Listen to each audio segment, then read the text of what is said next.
Yan, meron tayong gagawing electric fan, ano. So ang brand nito ay Nikon. So ito yung mga old model na electric fan, ayan, oh. So makikita ninyo, ayan, sa cover pa lang ng kanyang motor, napakakapal na ng plastic. At ito, ayan, yung kanyang LC, ayan, pang old model yan. Tapos kung may papansin nyo, ayan, oh, yung kanyang bakal ay makapal. Tapos yung kanyang plug, yan, ito yung plug nya, oh, kapal.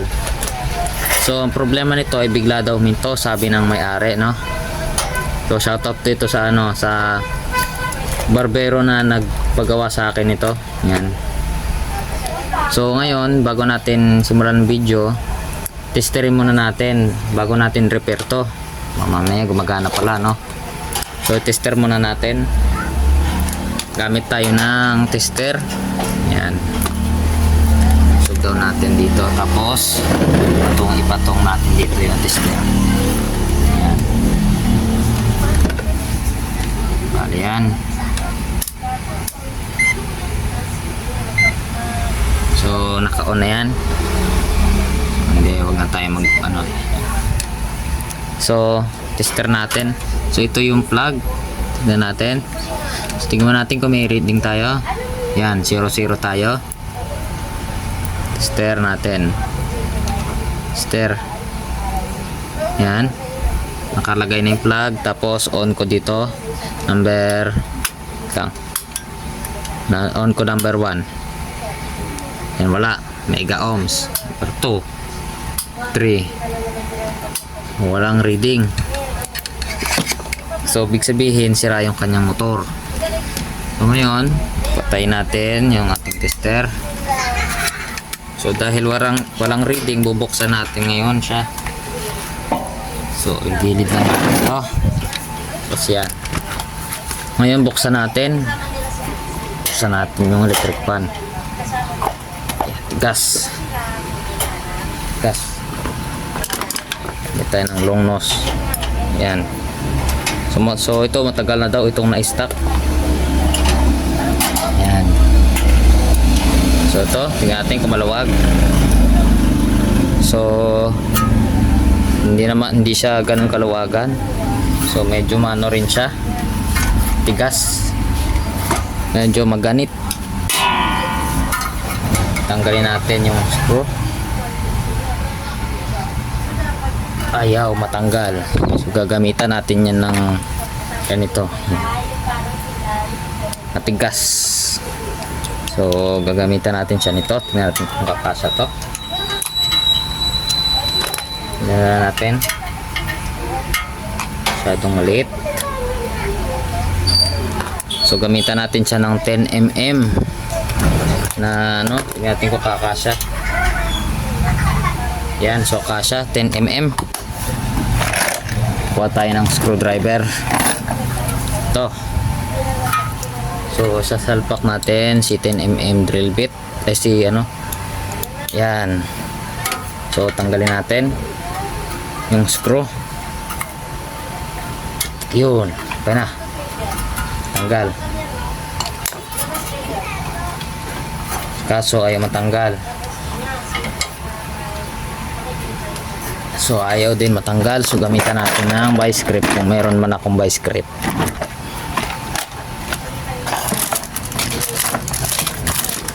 So gamitan natin ng vice grip. Yung ayan. Ito gamit tayo ng vice grip. Yan, tapos ipitin natin. Ay, syadong mano. Yan. Ipitin natin.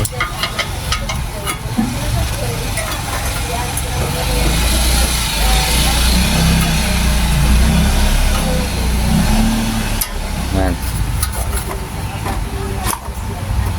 Yan, gumagalaw na. Tapos tanggalin lang natin. Yan, tanggal na. So ay makukot. Yun. So tanggal na. Tapos ngayon tanggalin natin yung vice grip. Ay matanggal ah. Ayaw matanggal. Yun. Kaya natanggal na. Tapos dito nyo na natin makikita kung mahigpit. Ayan. So maganit siya. Ayan, tumutunog din yung niya para siyang lumalangit-ngit. So tanggalin natin itong fan guard. Alkabok. So ito, yung mga ganitong electric fan matitibay ito. Tapos ngayon tanggalin natin yung tornilyo. Ay, ito pala muna knob. Ayun, tanggal. Buti kinaya. Tanggalin natin yan. Ayan. So ito ang kapal ng rewind, no? So pagpagan muna natin. Yan. Yan, no? So ito yung mga old model na Nikon na magaganda ang motor. Di kagaya ngayon na ang Nikon ay puro puro sira-sira na yung mga gawa nila. Mabilis masira. Tapos ito ngayon, itong electric pan na to, isa ito sa mga magaganda pa. Yan. So baklasin din natin yung cover dito sa pangharap. Baba natin yung camera natin. Yan. Tanggalin natin. Tanggalin. Tapos lagyan pala natin ang basahan yung motor para hindi magasgas. Yan. Tapos tanggalin natin. Yun. Tanggal na. Ngayon subukan natin na hindi, ba't para subukan? Pagpagan pala muna natin. Dumi. Yan.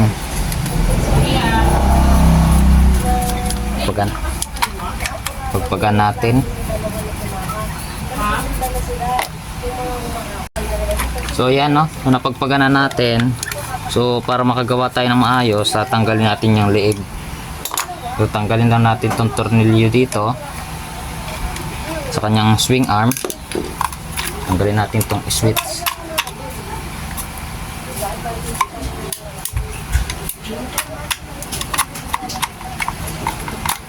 Yan. Tapos tapos tanggalin natin yung tornilyo. Ito, yan.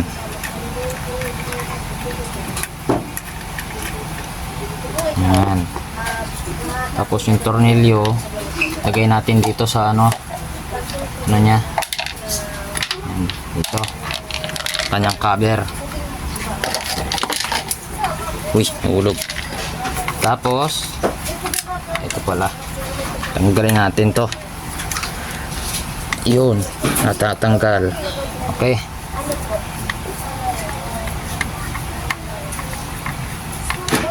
Yan. Tanggal na. Tapos ito yung kanyang mga wirings. So tingin ko hindi ko pa naman kailangan to buksan. Hindi. So ito yung bushing niya. Makalog na.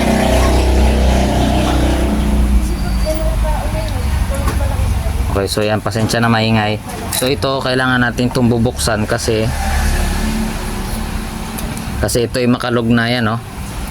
Makalog na yung bushing niya. Yan. So pero bago natin yan bubuksan, napapalitan, chichikin muna natin yung motor niya kung gumagana pa. Wait nga lang, lagyan natin ng bangkito. Lagyan natin ng bangkito yung natin, ginagawaan. Yan. Lagyan natin sa bangkito para makitang kita. Tapos yan. Yan. So ito, okay, bubuksan din natin to kasi kanyang bushing ay makalog na din. So, ang muna natin gagawin, tignan muna natin yung wire sa kapasitor. So, yung mga ganitong kapasitor na ano, itim yung wire na BM, ang brand, magagandang ano yan, kapasitor. Yan, so putulin lang natin dito, magtitira lang tayo. Yan. Maganda ito. Tapos, papalatan natin yan. So, balatan lang natin gamit tayo nitong wire stripper. Balatan lang natin, malit lang. Ay, naku, naputol pala. Naputol. Putulin na natin ang tuluyan. So, yun. Kaso putol pa rin. Ipang na. So, ayaw na magkano. Ayaw. Kung madiskrasya natin yung motor. Na lang natin, strip na lang natin gamit ng mano-mano.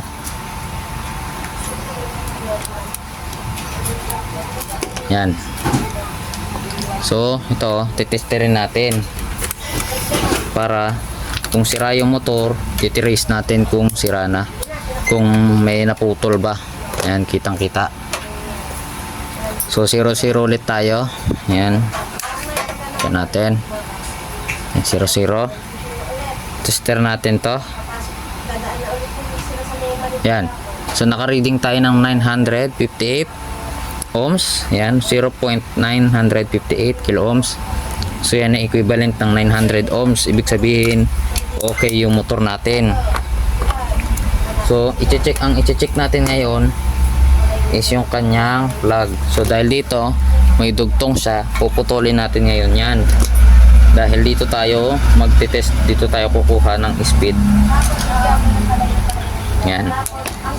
Para di na tayo magpuputol doon sa loob. Sa switch, di na natin putulin yan. So, strip lang natin yung wire. Yan. So, ngayon, ito, nabalatan na natin. Testerin natin kung asaan yung kanyang wire papuntang sa speed. Tignan natin. Ito yung sa ano. So ito yung wire niya sa switch. Ito yon. Ito. So, ngayon, iso-short lang muna natin panandalian yan.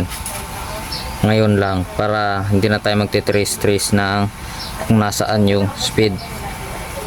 So isi-switch natin to sa number 1. Yan o. Number 1.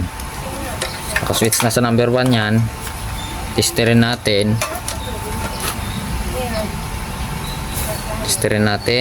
Tapos kukuha tayo ng isang linya dito sa capacitor. Tapos sa number 1, tapos kukuha tayo dito. Yan. Kuha natin to. Yan. 660, 659 ohms sa number 1. Dito naman sa kabila, mababa, 300 ohms. So, eksakto yon. So, siya no, 660. Or, yan. So, subukan natin number 2. Dapat bababa yan. Yan, 611. Tapos number 3,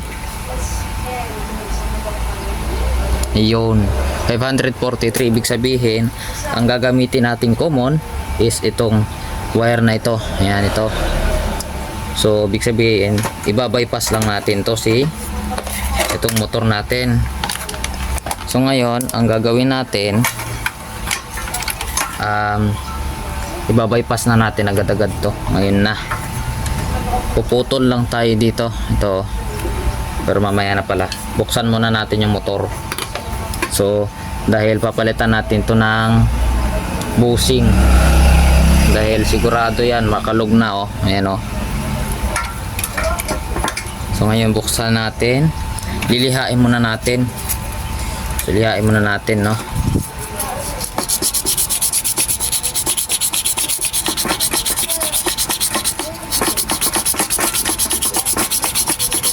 para kung sakaling buhay okay pa yung mga busing niya, hindi natin magaskasan, tsaka mas madali tayo makahugot.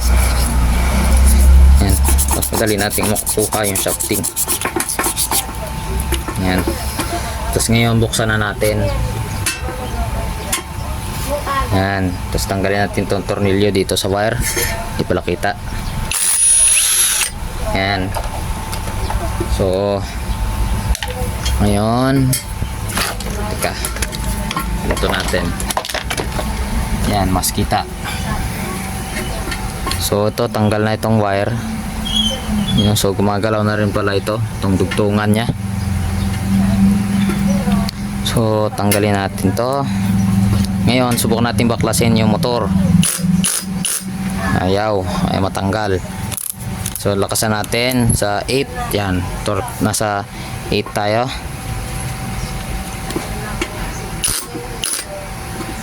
Ayaw matanggal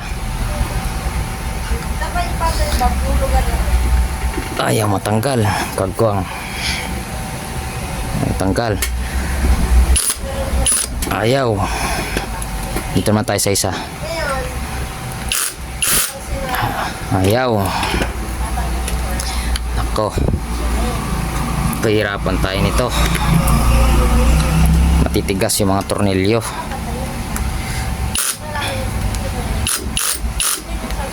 Ayan o, tigas. 14 tayo.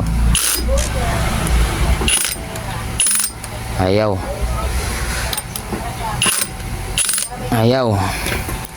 So post ko lang muna tong video to, tapos saka natin sasakay, tutuloy ko yung video pagka natanggal na natin itong tornilyo. Napakatitigas malulose thread. So ayan na baklas na natin yung motor at ito na nga siya. So ito yung mga yan na yung mga tornilyo niya na pinahirapan ako, kaya binarena ko na lang. So papalitan na lang natin ang tornilyo yan. So wala namang problema. So ito yung kanyang motor. So nangyari, naputol yung mga cable tie. Yan. Kaya i-rewirings natin ito. So para may rewirings natin, maghihinang tayo. So magpapainit tayo ng hinang. At dahil nga ito ay na yan so meron kayo nakikita dito putol. Ayan putol. Putol ayan kitang kita yan. Ayan hindi pala kita yan. So kukuha tayo ng, tingnan ninyo to. Ayan, kitang kita putol yan. Yan yung wire ng common. So yan ang kailangan nating ayusin. Kaya ayusin natin ngayon yan. So magpapainit lang tayo ng hinang. So napakatagal ko dito. Nag-start ako ng alas 2, alas 3 na hapon. So kung makikita nyo, ito yung tornilyo talagang putol na. So ang gagawin natin, ililihain natin to ng manipis na manipis. Huwag kayong gagamit ng lihang makapal yung manipis lang.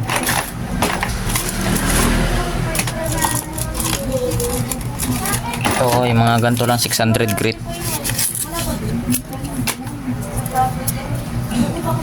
So ngayon ganito lang natin, lihain lang natin dahan-dahan.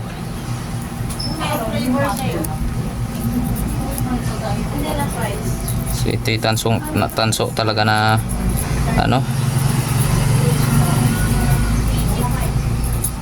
yan. So yan, makikita nyo na may naliha na yan. Tignan natin, testerin natin kung okay ba yung kung wala ba nasira sa kanya. Testerin natin dito, ito, tapos ito, ayun. So nagre-reading siya. Yung flavor siyempre barbecue. Yan, so nag-reading siya ng 955. Ibig sabihin okay pa to. Yan. So ngayon, dudugtungan natin to ng limbla. So ito yung, asan na ba yung common natin na wire kanina? Nawala na. Pagguwang na.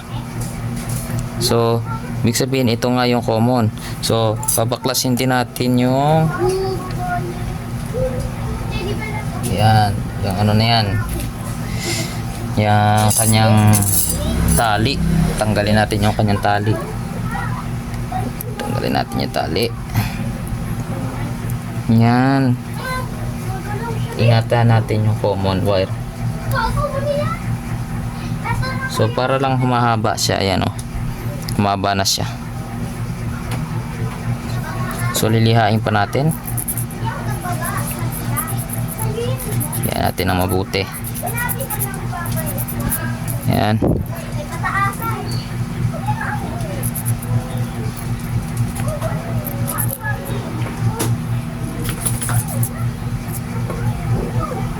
So, dudugtungan natin ang wire yan. Kuha lang tayo ng wire. Ito, meron ako mga wire dito. So, dugtungan natin ng wire yan na kulay green. Kahit anong kulay, pwede. Tapos, kuha tayo ng wire stripper. Ito, wire stripper. So, dudugtungan natin yan. Tapos, sinanga natin. Yan. Tapos, idudugtong natin. Yan. So kung gusto niyo gumamit ng shrinkable tube para dito, gamitan ninyo. Yan, so pupulupot lang natin ito.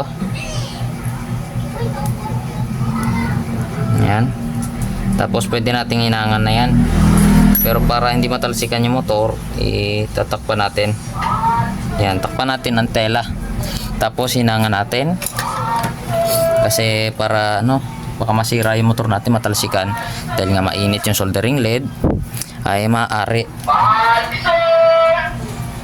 na pagka natalsikan yon, matanggal yung coating nya. Pag natanggal yung coating, wala na, finish na yung motor natin. Buwa lang tayo ng soldering lead. So set lang natin yung ating panghinang sa 420. So dun lang natin siya i-set para makahinang na mabilis. At yan, pwede nyong iset yung panghinang nyo sa 350 na temperature. So pwede yun. Uy, tumatalsik ka. Yun. So nahinang na. Tapon natin hinang. So yan, nahinang na natin. Titignan lang natin kung tama ba yung pagkakahinang. Yan, tignan natin kung nahinang ba talaga dito sa ilalim. Ayan, nahinang. So ngayon, ito na yung green wire, yung magiging common natin, ay yung magiging natin, wire doon sa yan, doon sa ating capacitor. So ito na yon. Tapos ito puputulin na, i-wirings na rin natin. So tatanggalin natin yung matigas kasi yan. So iipitin natin yan. So ang ituturo ko lang sa pagko-connect ay itong mga capacitor wire. Tapos yung pagko-connect ng ibang wire ay hindi ko na ituturo dahil baka mamaya madiskrasya natin yung motor. At hindi pa naman sa atin ito. Makatipid sana yung may-ari, kaso nasira natin. Kaya hindi ko na ituturo pa. Yun. Tanggalin natin. Ayan. Tandaan nila natin. Dapat ito, ang kamay mo ay napakagaan. Dahil pag yung kamay mo matigas yan, o mabigat, patay na yung motor natin, masisira yung motor. Bis na okay pa sana, masisira. Putulin natin to. Yun. Tapos ganon din ang gawin natin. Lagyan din natin ito. Din natin.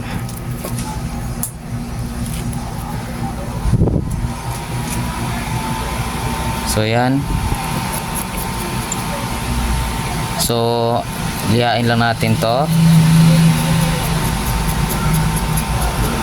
Pag nakikita nyo nagiging kulay tanso na talaga siya, yung wala ng varnish, dito naman tayo sa kabila. Yan.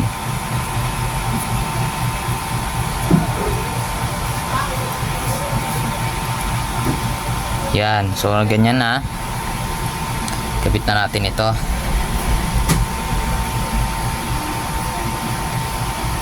Yun. Yan. So, pag na-connect na natin,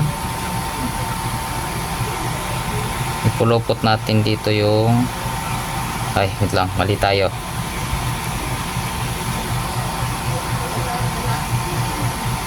So, tanggalin muna natin. So, ipupulupot muna natin ito dito sa wire nya sa may walang balat. Ito, pulupot lang natin para mas lalo siyang magiging matibay. Yan. Tapos tatakpan ulit natin yung motor. Hihinangan ulit natin ngayon yan. So ulitin ko, dapat ang temperature ng inyong panghinang ay 420 or 350 degrees hanggang 420. So yun lang ang pinakamataas. Asan yung ating gloves? Nawala. Yan. Wala. Huwag. Gloves ko saan?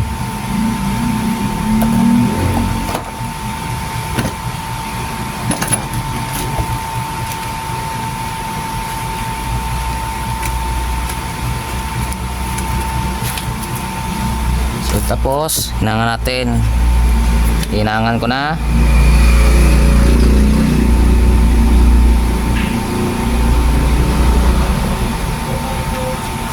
Hinangan natin.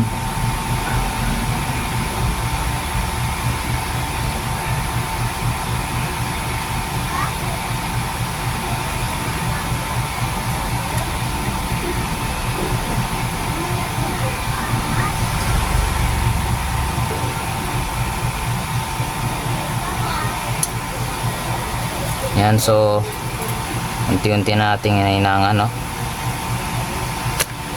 So nahinangan na natin. Pwede natin putulin yung nasa dulo.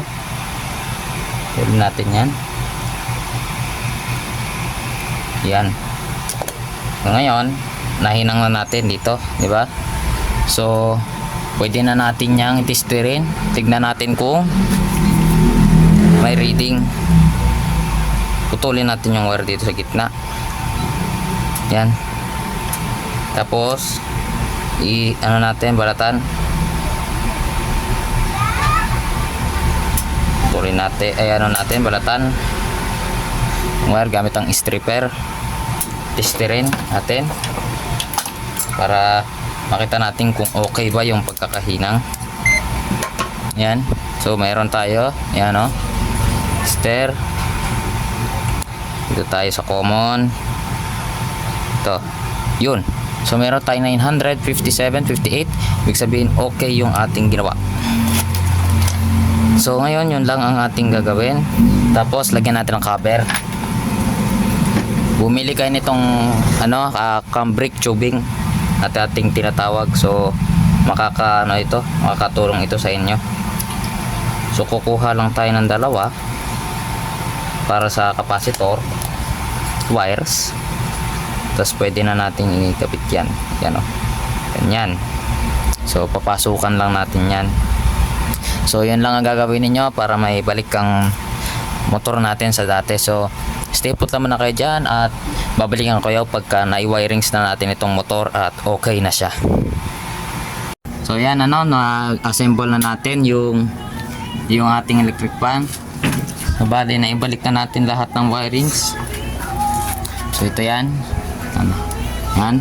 So ito yung capacitor. Yan, ito yung 1.5 na capacitor. Yan, 1.5. Tapos okay na yung switch. Yan, okay na. Tapos ito yung wire. Yan. Tapos nandito sa ilalim yung tugtungan to. Yan. So ngayon, i-on lang natin yan sa number 1. Tapos dito tayo sa harapan. On ko dito. On na. Ayan, ikot na.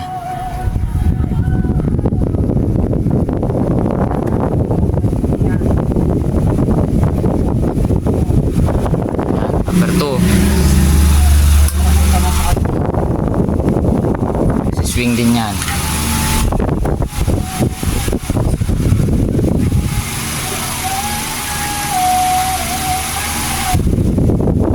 Tapos number 3.